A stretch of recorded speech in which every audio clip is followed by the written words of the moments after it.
Hello to everyone, एक बार फिर से स्वागत है आप सबका अपने channel nursing to next level में। तो इतने दिनों का गैप हो गया, उसके लिए दिल से माफ़ी मांगता हूँ, सॉरी। क्योंकि बहुत सारे वर्क थे, मेरे पर्सनल वर्क थे जिसमें मैं फंसा हुआ था। तो फिर से आज शुरू करेंगे जहाँ पे हम लोग थे लास्ट अप्रॉक्स 12 या 13 डेज़ ना, इतने दिनों का गैप हो गया। Sorry, extremely sorry for that. तो आज हम लोग फिर से शुरू, मैं पूरे पहले फ्रेम में आ रहा हूँ ना, पूरे फ्रेम में आ रहा हूँ ना मैं, ठीक है। तो आज हम लोग फिर शुरू करेंगे जहाँ से हम लोग छोड़े थे। बड़ी बेवफा चीज़ है ना। पढ़ाई लिखाई बहुत बेकार चीज़ है, लेकिन क्या करोगे, पढ़ना ही है, मजबूरी है। तो हम लोग इससे पहले कहाँ थे हम लोग? ब्लड के कंपोनेंट, ब्लड में भी दो होते हैं, प्लाज्मा होते हैं, ब्लड सेल्स होते हैं। तो प्लाज्मा के बारे में हम लोग पढ़ रहे थे। प्लाज्मा में पहला टॉपिक कवर कर रखे थे कि प्लाज्मा प्रोटीन होता है। प्लाज्मा प्रोटीन में 3 तरह का प्रोटीन होता है, एल्बुमिन, ग्लोबुलिन, फिब्रिनोजन। ये तीनों कवर कर रखा था ना हम लोगों ने। आवाज़ जा रही कि नहीं जा रही है? अगर आवाज़ थोड़ी भी इधर उधर हो रही होगी तो माफ़ करना, क्योंकि आज फिर मेरे पास फ़ोन दूसरा है।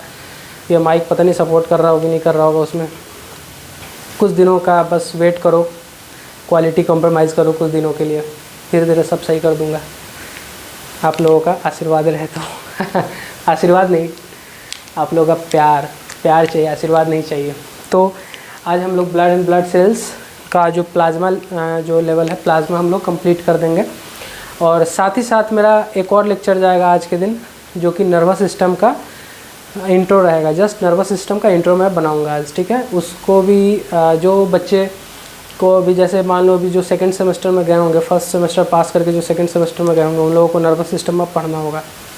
तो उन लोगों के लिए मैं नर्वस सिस्टम बनाऊंगा। ये तो ब्लड में जस्ट मैं पहले से अभी कोई सिलेबस उतना नहीं चल रहा था, सिलेबस लेकर आईएनसी के बेस्ड पे ही है, लेकिन ये सब पढ़ना है हम लोगों को। नॉर्सेट में भी पढ़ना है ये सब। बेसिकली नॉर्सेट का लेवल को लेकर ही मैं इतना डीप में जा रहा हूँ, पढ़ा रहा हूँ। तो चलते हैं हम लोग। बता ही दिया कि ब्लड कंपोनेंट्स या ब्लड प्लाज्मा कंपोनेंट्स, प्लाज्मा के कंपोनेंट्स कितने होते हैं बताया था मैंने। 6 कंपोनेंट होते हैं। प्लाज्मा प्रोटीन होते हैं, क्लॉटिंग फैक्टर होते हैं, है ना? है कि नहीं है? अगर नहीं है तो बता देना, गलत बता रहा हूँ तो कमेंट में बता देना, ठीक है। कंटेंट अगर अच्छा लगे तो please like my video, subscribe my channel. समझ में आया ना? यही करने का है अगर कंटेंट अच्छा लगे तो, जिससे मुझे मोटिवेशन मिलेगा। आप लोग भी देख लेते हो, लाइक नहीं करोगे, सब्सक्राइब नहीं करोगे चैनल को, तो फिर डिमोटिवेट हो जाता हूँ यार। बुरा लगता है भाई, दिल से बुरा लगता है थोड़ा सा। तो पहला प्लाज्मा प्रोटीन, दूसरा क्लॉटिंग फैक्टर, तीसरा इलेक्ट्रोलाइट्स, ये सारे प्लाज्मा के अंदर पाए जाते हैं। चौथा हार्मोन, पाँचवा गैसेस और छठा मेटाबॉलिक वेस्ट। प्लाज्मा प्रोटीन में हम लोगों ने ये तीनों कवर कर लिया, एल्बुमिन, ग्लोबुलिन, फिब्रिनोजन, ये कवर हो गया हम लोगों का, ठीक है। प्लाज्मा प्रोटीन कवर कर लिया। अब हम लोग क्लॉटिंग फैक्टर पढ़ेंगे। क्लॉटिंग फैक्टर जितने भी क्लॉटिंग फैक्टर के नाम हैं हम लोग सब अभी डील करेंगे बोर्ड पे लिख के क्लॉटिंग फैक्टर को, ठीक है।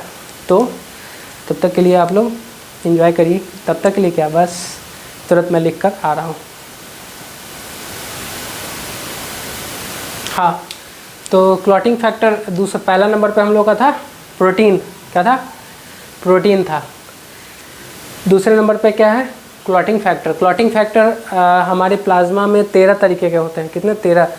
एक जो छठा नंबर होता है वो एब्सेंट होता है, लेकिन 13 टोटल 13 जो क्लॉटिंग फैक्टर होते हैं वो हमारे प्लाज्मा में प्रेजेंट होता है। तो पहला नंबर है फिब्रिनोजन, ये तो आप सब लोग जानते होंगे। प्रोथ्रोम्बिन भी जानते होंगे, थ्रोम्बोप्लास्टिन भी जानते होंगे। ये सब नया नया टर्म है, लेकिन इसको हम लोग को बस नाम जानना है, ज़्यादा इसको डिटेल में जाना नहीं है। ये सारे क्या है, नाम ही है। ये क्लॉटिंग फैक्टर है हमारे, जो कि प्लाज्मा में प्रेजेंट होते हैं हमारे बॉडी में। तो फिब्रिनोजन पहले नंबर पे, दूसरा प्रोथ्रोम्बिन, तीसरा थ्रोम्बोप्लास्टिन, चौथा कैल्शियम दिख रहा है ना, पाँचवा लेबाइल, 6 नंबर एब्सेंट रहता है, ठीक है। 7वां स्टेबल, 8वां एंटी हेमोफिलिक ए, 8वां क्रिसमस या इसको एंटी हेमोफिलिक बी भी बोलते हैं। 9 नंबर क्रिसमस या एंटी हेमोफिलिक बी बता दिया मैंने। 10वां पावर स्टुअर्ट, 11वां प्लाज्मिन एंटीसीडेंट फैक्टर या एंटी हेमोफिलिक सी भी बोल सकते हैं इसको, ठीक है। प्लाज्मिन एंटीसीडेंट फैक्टर या एंटी हेमोफिलिक सी भी बोल सकते हैं, दोनों नाम है इसका। Haemophilic A, haemophilic B, haemophilic C याद रखना। ये तीनों याद करने का ट्रिक हो गया कि ए बी सी, 7वें नंबर पे ए रहेगा, उसके बाद 9 नंबर पे 8वें नंबर पे ए रहेगा, 9 नंबर पे बी रहेगा और 11 नंबर पे सी रहेगा। मीन्स कि क्या होगा 7 9 11 है ना, 7 to 9, 9 to 11 है ना, 8 7 नहीं, मैं गलत बोल गया, 8 पे है, 8 9 11, 8 9 11, 8 9 11, ये तीनों पे हेमोफिलिक है A B C.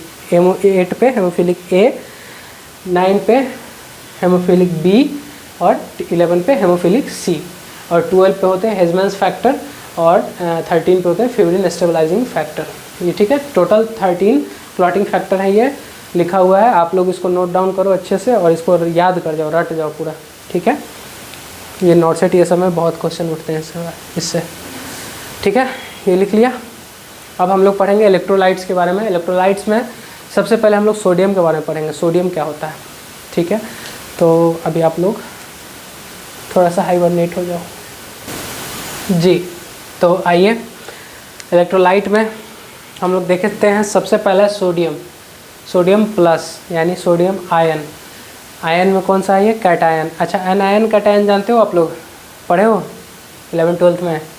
Anion cation क्या होता है, positive charge negative charge, comment में बताना। एनायन किसको, जल्दी वीडियो पॉज करो और इस क्वेश्चन का आंसर दो कि एनायन जो होता है वो कौन सा चार्ज होता है और कैटायन जो होता है वो कौन सा चार्ज होता है, जल्दी do in the comment section. तो Na+ ये हो गया हमारा, चलो मैं बता ही देता हूँ, आ गए हो तो लिख के। ये क्या होता है, कैटायन होता है। क्या होता है, कैटायन, प्लस हो गया, प्लस चार्ज कैटायन हो गया। तो ये क्या हो गया, सोडियम आयन जो होता है ये मेजर एक्स्ट्रा सेलुलर कंपोनेंट है। एक्स्ट्रा सेलुलर मीन्स कि इनसाइड सेल नहीं, ये सेल के बाहर रहता है, ठीक है।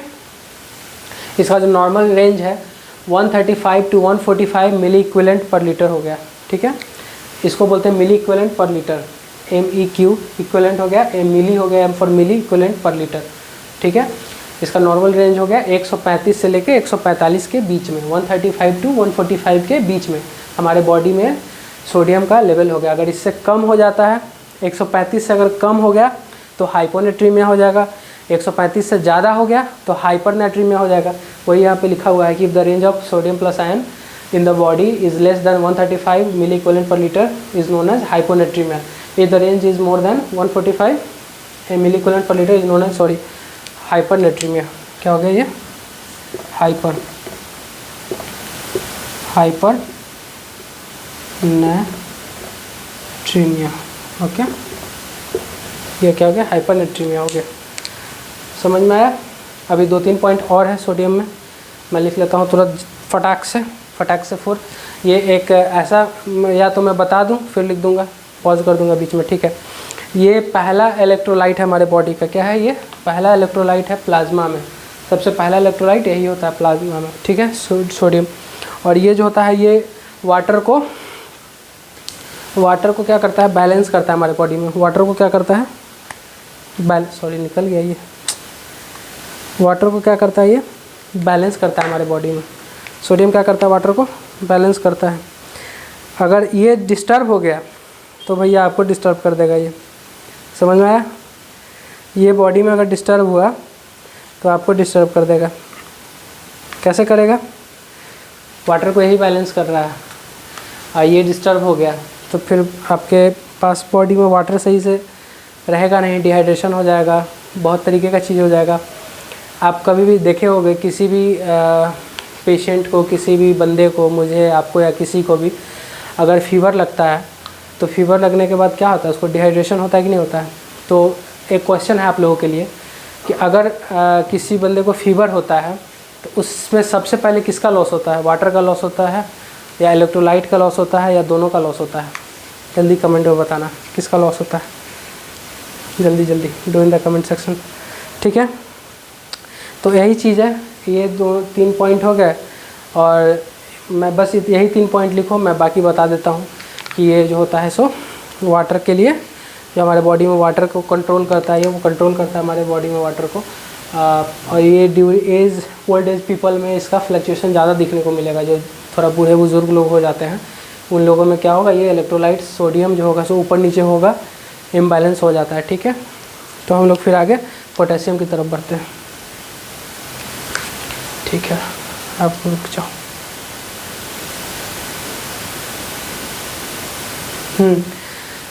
तो दूसरा इलेक्ट्रोलाइट्स हो गया पोटेशियम, के प्लस पोटेशियम आयन। तो ये है मेजर इंट्रासेलुलर कैटायन है, भी इंट्रासेलुलर। अच्छा, ये इंट्रासेलुलर भी है और एक्स्ट्रा सेलुलर भी है। कैसे? क्योंकि ये इनसाइड सेल भी होता है, या आउटसाइड सेल भी होता है। आउटसाइड सेल जैसे इनसाइड सेल में हमारा जो इसका नॉर्मल रेंज होता है, क्या नॉर्मल रेंज कहाँ का, ये आउटसाइड सेल का जो रेंज होता है वो 3.5 to 5.1 milli equivalent per litre होता है। लेकिन जो आउटसाइड रेंज होता है वो 155, कितना ज़्यादा है, लेकिन उसको हम लोग कंसिडर नहीं करते। हम लोग सेल के अंदर की बात करेंगे फिर। सॉरी, सेल के ये देख लेते हैं, रुको। आउटसाइड लिख लेता हूँ पहले, रुको। आउटसाइड जो sorry inside cell, inside cell जो होगा इसका वैल्यू होगा 155 मिली इक्विवेलेंट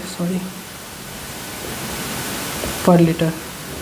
ये इनसाइड सेल होगा। ये सेल के अंदर इतना पोटेशियम प्रेजेंट होता है, लेकिन सेल के बाहर, सेल मतलब कौन सा, वो आरबीसी ये सब वो सब, लेकिन हम लोग बात कर रहे हैं ना अभी प्लाज्मा का बात कर रहे हैं। तो प्लाज्मा के अंदर कितना आउटसाइड से कितना, ये 3.5 to 5.1 milli equivalent per litre. अगर इसका रेंज इस भाई साहब से कम हो गया तो कौन सा सिनेरियो बनेगा, कौन सा? कम मतलब हाइपो, कम मीन्स हाइपो, और ज़्यादा मतलब हाइपर। नहीं बोलते हैं कि यार तुम बहुत एग्रेसिव हो रहे हो, बहुत ज़्यादा गुस्सा कर रहे हो, तुम हाइपर हो रहे हो, क्यों इतना फालतू का हाइपर हो रहे हो। तो वही हाइपर मतलब ज़्यादा। तो अगर इसका जो रेंज है पोटेशियम का, अगर 3.5 मिली इक्विवेलेंट पर लीटर से अगर कम होता है तो उसको हम लोग क्या बोलेंगे, हाइपोकैलीमिया। हाइपो मीन्स कम, और कैलीमिया के फॉर कैलीमिया, के फॉर कैल्शियम मत समझना इसको, के फॉर पोटेशियम, हाइपोकैलीमिया। क्योंकि जब मैं जब पढ़ता था तो मेरे को शुरू में लगता था कि हाइपोकैलीमिया मीन्स के फॉर कैल्शियम हो जाएगा। ऐसा नहीं होता है, लेकिन आप लोग ये एरर मत करना।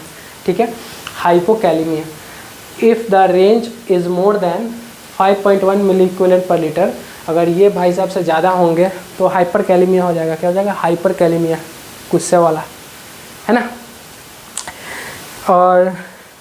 और भी एक दो पॉइंट है इसमें, क्या करूं, बता दूं? बोलो बोलो बोलो, बता ही देता हूं कि लिखवा दो। ये हमारे ब्लड के, ये भाई साहब हमारे ब्लड के पीएच को मेंटेन करते हैं। हमारे ब्लड में जो भी पीएच है, पीएच हमारा ब्लड का क्या है, कमेंट में रिप्लाई करना आप लोग। एसिडिक है, क्या है, अल्कलाइन है, क्या है, कि स्लाइटली अल्कलाइन है, कमेंट करना। चलो मैं बता देता हूँ, स्लाइटली अल्कलाइन होता है, शिफ्ट अल्कलाइन की तरफ। तो हमारा ब्लड का जो पीएच होता है ये मेंटेन करता है, it maintain our pH of blood. ठीक है, एक और चीज़ है, अगर ये डिस्टर्ब हो गया, इसके डिस्टर्बेंस से क्या होगा, इसके डिस्टर्बेंस से हमारा कार्डियक प्रॉब्लम भी हो सकते हैं। कार्डियक हो सकते, क्या हो ही जाएंगे। ये अगर ज़्यादा दिन तक डिस्टर्ब रह गया तो आपको फिर डिस्टर्ब कर देगा। बहुत ख़तरनाक है, ये सब दिखने में छोटा छोटा है लेकिन बहुत बड़ा रोल है हमारे बॉडी में ये सब का, जितने भी इलेक्ट्रोलाइट्स हैं, है ना। तो ठीक है, इसको मिटा के फिर आगे बढ़ते हैं हम लोग जी। तो आइए, इलेक्ट्रोलाइट्स में दो हो चुका है, जो कि बहुत मेन रोल वही सब का है ना, सोडियम पोटेशियम का। ये सब तो छोटू छोटू सा है, मतलब है रोल है हमारे बॉडी में, हर एक चीज़ का रोल है, लेकिन इसका उतना नहीं है। तो इसके बारे में इसलिए ज़्यादा पॉइंट नहीं लिखेंगे इस पर। ये क्या है, मेजर एक्स्ट्रा सेलुलर एनायन है। एनायन क्यों बोला मैंने, क्योंकि इस पर नेगेटिव चार्ज है। ये क्या है, मेजर एक्स्ट्रा सेलुलर क्यों, क्योंकि ये सेल के बाहर रहता है, एनायन है। इसका जो रेंज है वो 97 to 107 milli equivalent per litre है। और इसके बाद ये PO4 माइनस, मतलब फॉस्फोरस एनायन ही होगा ये। तो ये क्या, it is a major intracellular, ये क्या है, इंट्रासेलुलर एनायन है, मतलब सेल के अंदर में रहता है। ये कहाँ रहता है, सेल के अंदर में ये रहता है, ये सेल के बाहर रहता है। ठीक है, इस हिसाब से इलेक्ट्रोलाइट्स कंप्लीट हो गया। अब हम लोग हार्मोन्स देखेंगे, हार्मोन्स क्या क्या होता है। रुक जाओ,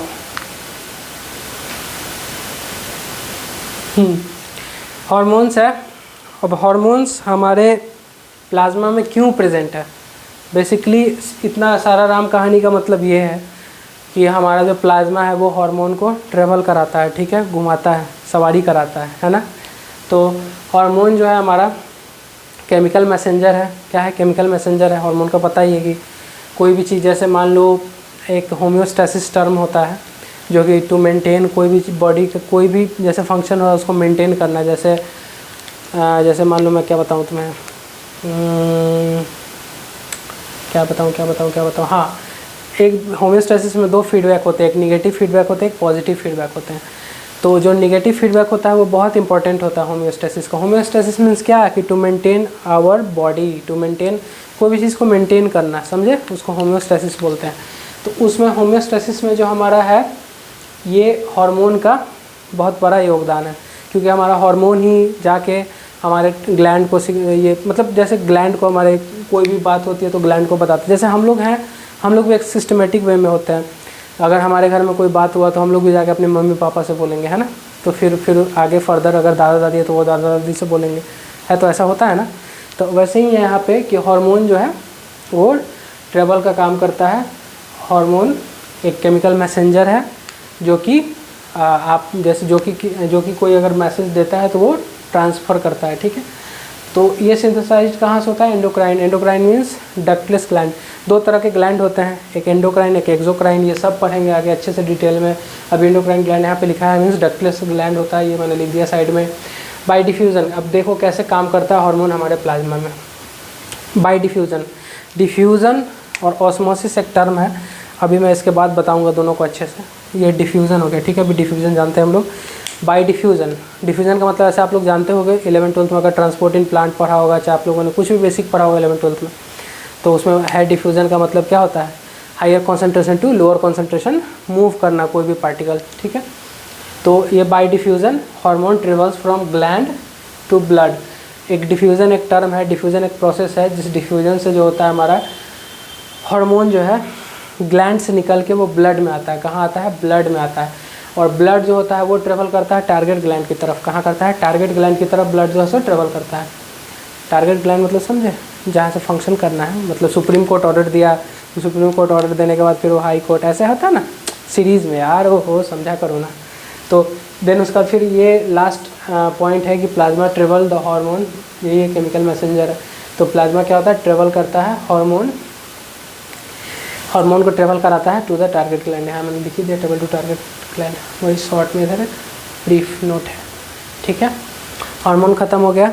अब हम लोग एक बार डिफ्यूज़न और ओस्मोसिस जान लेते हैं, तब उसके बाद फिर हम लोग गैसेज देखेंगे, गैसेज और देन फिर मेटाबॉलिक वेस्ट। उसके बाद आज के लिए इस लेक्चर में रहने देंगे। बोर तो नहीं हो रहा हो ना यार? बता देना यार। हाँ, तो आइए डिफ्यूज़न देखते हैं हम लोग। डिफ्यूज़न देन ओस्मोसिस देख लेंगे तुरंत, ज़्यादा देर का नहीं, तुरंत 1 मिनट का टॉपिक है ये। एग्जाम्पल दिया मैंने, ये है आपका ब्लड वेसल। क्या है ये? Blood vessel. उधर मत देखो, इधर देखो, सारी इधर देखो बोर्ड पे। ब्लड वेसल है ये। ब्लड वेसल में हम लोग इसको क्या बोलते हैं? IVS, intravascular space. मतलब वेस्कुलर मीन्स कोई भी वेसल के अंदर के स्पेस को हम लोग क्या बोलते हैं? Intravascular space. तो ये इंट्रावेस्कुलर स्पेस है।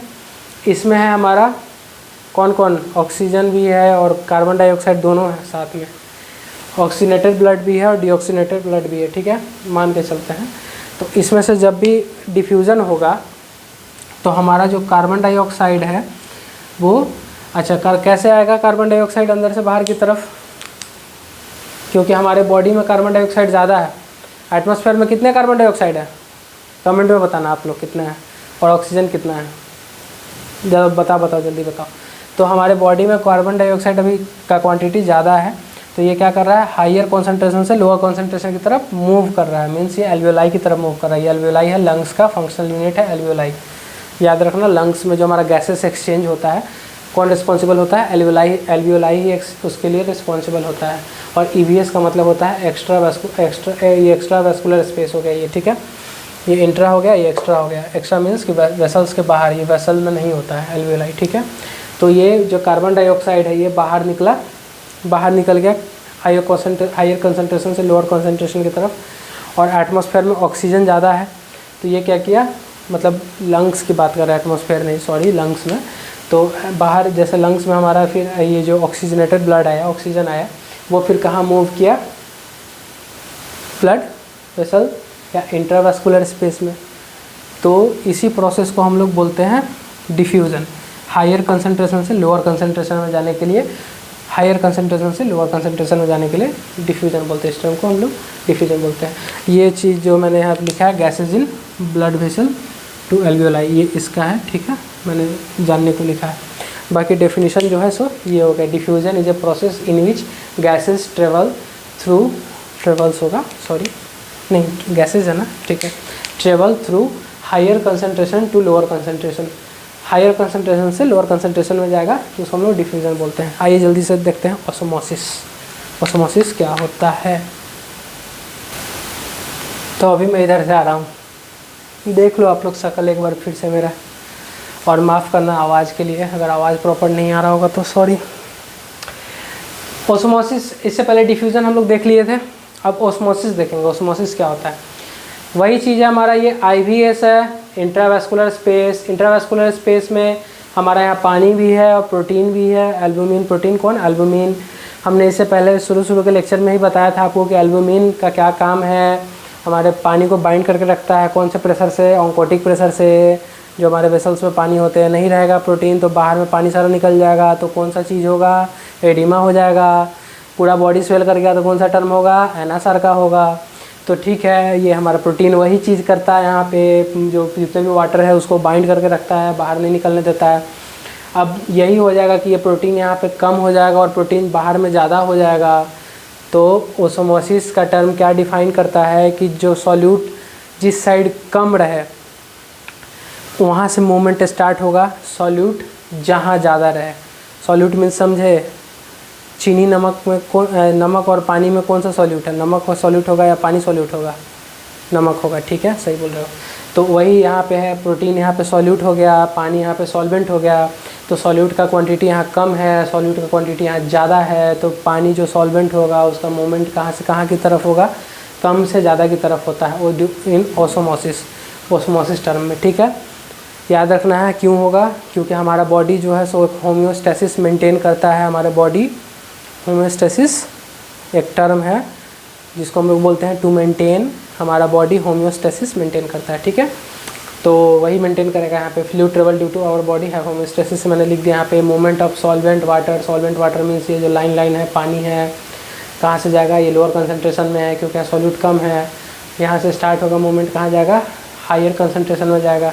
हायर कंसंट्रेशन में मूव किया, यहाँ पे ज़्यादा प्रोटीन है, यहाँ पे कम प्रोटीन है, एल्बुमिन है, ठीक है। फ्लूइड यहाँ पे 1-1 लीटर दोनों बराबर डाला था मैंने इससे पहले, लेकिन यहाँ सॉल्यूट कम होने के कारण क्या हुआ, ये मूव कर गया इधर की तरफ। मैं ज़्यादा फास्ट तो नहीं बोल रहा, नहीं बोला ना ज़्यादा फास्ट। चलो लिखो इसको जल्दी से, मैं इधर ही घूम रहा हूँ तब तक। चलो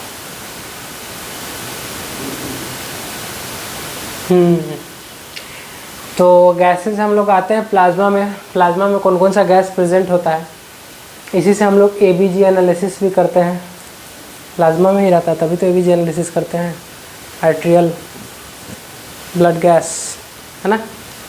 तो गैसेस में हमारा सबसे पहले O2 की बात करेंगे। किसकी बात करेंगे, O2, ऑक्सीजन, क्योंकि ये राम है।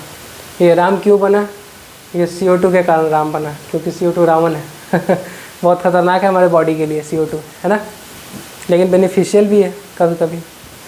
अगर CO2 नहीं रहता तो हमें O2 की हमारी जो इम्पोर्टेंस है कैसे समझ आती है ना। तो O2 जो है वो हमारे प्लाज्मा में मात्र 2% यानी 2% ही प्रेजेंट होता है हमारे प्लाज्मा में। बाकी रेस्ट 98% जो हमारा O2 है वो हमारे कहाँ प्रेजेंट होते हैं, हमारे ब्लड सेल्स में, जो कि हेमोग्लोबिन में प्रेजेंट होते हैं। मैंने लिख दिया हेमोग्लोबिन में प्रेजेंट होते हैं।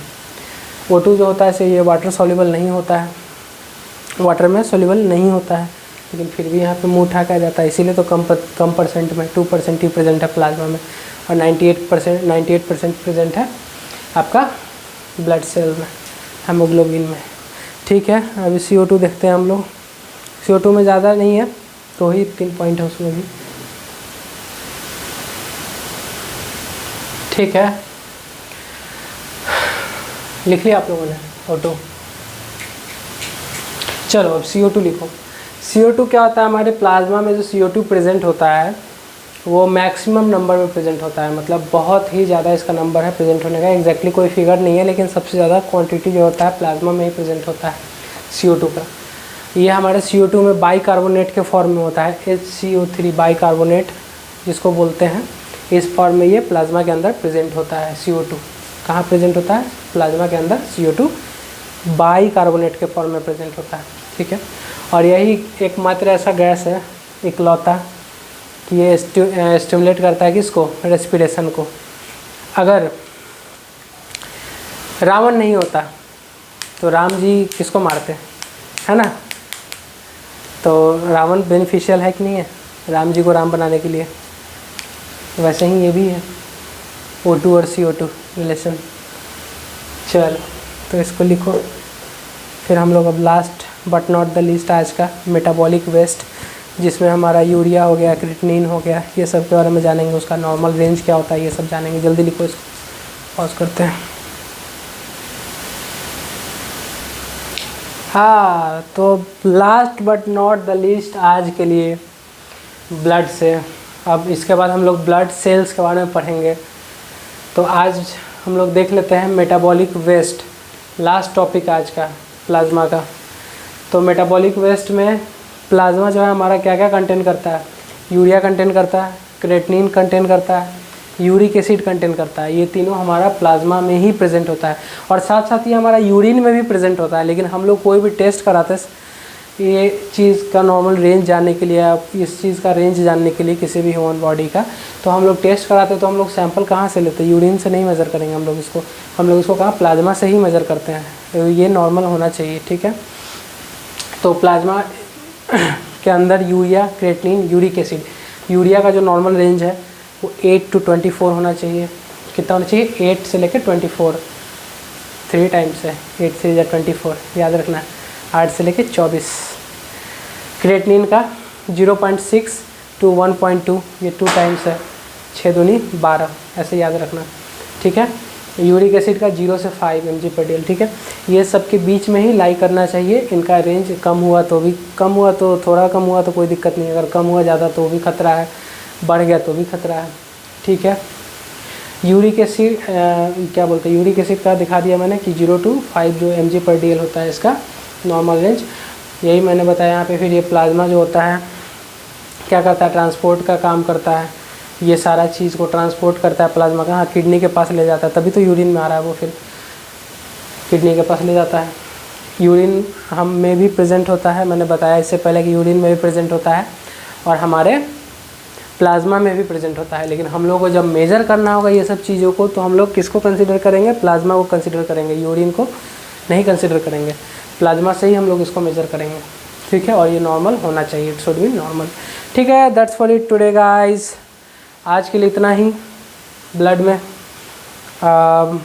एक और लेक्चर मैं थोड़ी देर में डालूँगा, हो सके तो नर्वस सिस्टम का बेसिक इंट्रो। नर्वस सिस्टम भी मैं स्टार्ट करने वाला हूँ, क्योंकि आज थोड़ा माइक मेरा साथ नहीं दे रहा है देख लेता हूँ क्या करना है फिर, ठीक है। आज के लिए बस इतना ही।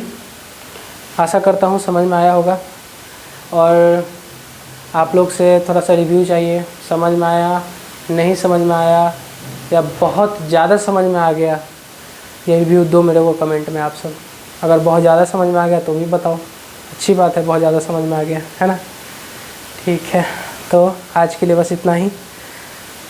कल से कोशिश करूँगा कि क्लासेस रेगुलर रहें, कोशिश क्या रहेंगे ही, बस थोड़ा सा इधर दुर्गा पूजा को लेकर मैं फास्ट रखता हूँ ना, वो सब में थोड़ा सा मैं इंगेज हो गया था। चलो गाइस, तो साइनिंग ऑफ, आज के लिए बस इतना ही, बाय।